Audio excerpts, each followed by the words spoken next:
Welcome to Telugu 360 ఛానల్కి స్వాగతం.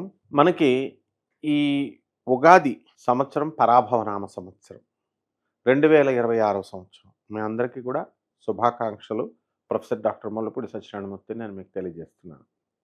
ముందుగా మనకి ఈ 2026 సంవత్సరంలో మనకి ఏ గ్రహాలు ఎక్కడున్నాయి మనం తెలుసుకునే ముందు మొట్టమొదటగా మనకి ఈ యొక్క రాజెవరు, మంత్రి ఎవరు, ఇలాంటి నవనాయకుల ఫలితాలు మనం చూద్దాం.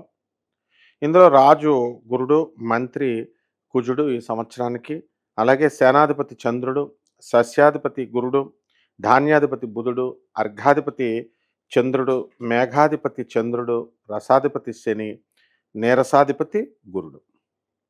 ఈ గ్రహాలన్నీ కూడా 9 నవనాయకుల ఫలితాలు ఇక్కడ ఉన్నాయి. ఇందులో మనకి గురుగ్రహాలు మొత్తం మూడు పోర్ట్ఫోలియోస్ పరిపాలిస్తున్నాయి. ఇకపోతే కుజుడు 1, బుధుడు 1, చంద్రుడికి వచ్చేసరికి 3. ఈ విధంగా మనకి ఈ యొక్క గ్రహాలు అనేటటువంటి నవనాయకులుగా వీళ్ళు పరిపాలిస్తున్నారు. ఇక శనికి 1 ఇచ్చాం, శుక్రుడికి స్థానం లేదు.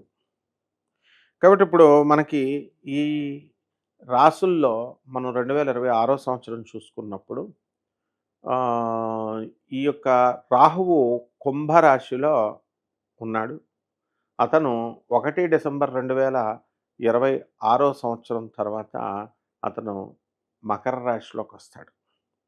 అలాగే సింహరాశిలో ఉన్నటువంటి కేతువు మళ్ళీ మనకి ఈ యొక్క కర్కాటక రాశిలోకి వస్తాడు. అలాగే గురుడు మిథున రాశిలో ఉన్నాడు. 2 జూన్ 2026 సంవత్సరం నుంచి ఈయన ఏం చేస్తాడంటే మనకి ఈ గురుగ్రహం ఈ యొక్క కర్కాటక రాశిలోకి వచ్చేస్తాడు. తర్వాత అక్టోబర్ 24వ తేదీ వరకు ఉండి ఆ కర్కాటక రాశిలో అక్కడి నుంచి మనకి ఈయన ఎక్కడికి వచ్చేస్తాడండి, సింహరాశిలోకి. 24 అక్టోబర్ దాటిన తర్వాత 24 జనవరి 2026 సంవత్సరం వరకు కూడా మనకి సింహరాశిలో ఉండడం అనేటటువంటిది జరుగుతుంది. కాబట్టి ఈ యొక్క శని వక్రించి మీనరాశిలోనే ఉంటాడు. ఈ విధంగా ఉన్నప్పుడు 12 రాశుల వారికి కూడా ఒక్కొక్క రాశి వారికి ఏ విధంగా ఫలితాలు ఇస్తాయో మనం ఈ వీడియోలో చూద్దాం. ధనుస్సు రాశి. ఈ ధనుస్సు రాశి వారికి అందరికీ కూడా ఆదాయం 14, వ్యయం 11గా ఉంది. అలాగే రాజ్యభుజం 5, అవమానం 6గా ఉంది. కాబట్టి ధనుస్సు రాశి వారికి అందరికీ కూడా ఆదాయాలు బ్రహ్మాండంగా పెరిగిపోతాయి. ఈ సంవత్సరం ఇండియా కప్పు కొట్టేసిందే ధనుస్సు రాశి. వరల్డ్ కప్పే కొట్టుపాడేశారు ఏకంగా T20లో. అలాగే బుమ్రా మొత్తం 4 వికెట్లు లేపేశాడు. ఆ విధంగా మిమ్మల్ని ఎవరో ఆపలేరు ఈ ధనుస్సు రాశి వాళ్ళని ఈ యొక్క సంవత్సరంలో. అలాగే భాగ్యంలోకి ఉన్నటువంటి ఈ యొక్క అష్టమ గురుడు అక్టోబర్ నెల తర్వాత రావడం అనేటటువంటివి జరుగుతాయి. ఇప్పుడు సప్తమ స్థితిగతుడైనటువంటి గురుగ్రహము 2 జూన్ తర్వాత కొంచెం లోహముక్తిగా మారడము, అష్టస్థానంలోకి రావడం ఇలాంటివన్నీ కూడా జరుగుతాయి. కాబట్టి ధనుస్సు రాశి వారికి అందరికీ కూడా షేర్స్, స్టాక్ ఎక్స్చేంజ్ల మీద మమకారం ఎక్కువ ఉంటుంది. అటువంటి అన్నీ కూడా మీరు ఆడుకోవద్దని మేము చెప్తాం, కానీ మీ ఇష్టమే కమోడిటీస్ ఇవన్నీ కూడా.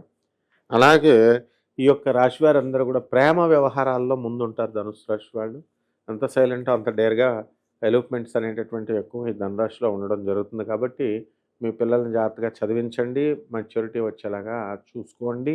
కేవలం వ్యాపారాలు, డబ్బులు అని దాని మీదే పడిపోయి పిల్లల్ని వదిలేయకండి.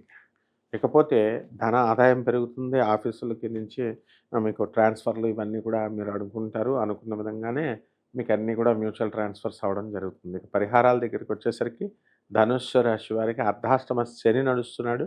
కాబట్టి శని జపం చేయండి, శని స్తోత్రాలు చదవండి. శనికి కిలోంపావు నల్ల నువ్వుల్ని, నల్లని వస్త్రాన్ని ఇచ్చి పేద బ్రాహ్మణులకి మనము ఈ యొక్క శనివారం నాడు దానం చేసుకోవాలా ఉదయం 8 గంటలకి. అలాగే జమ్మి చెట్టు చుట్టూ ప్రదక్షిణాలు చేసుకోండి. రావి చెట్టు చుట్టూ ప్రదక్షిణాలు చేసుకుంటూ ఓం శనేశ్వరాయ నమః అంటూ చేసుకోండి. బ్రహ్మాండంగా ఉంటుంది. శుభమస్తు.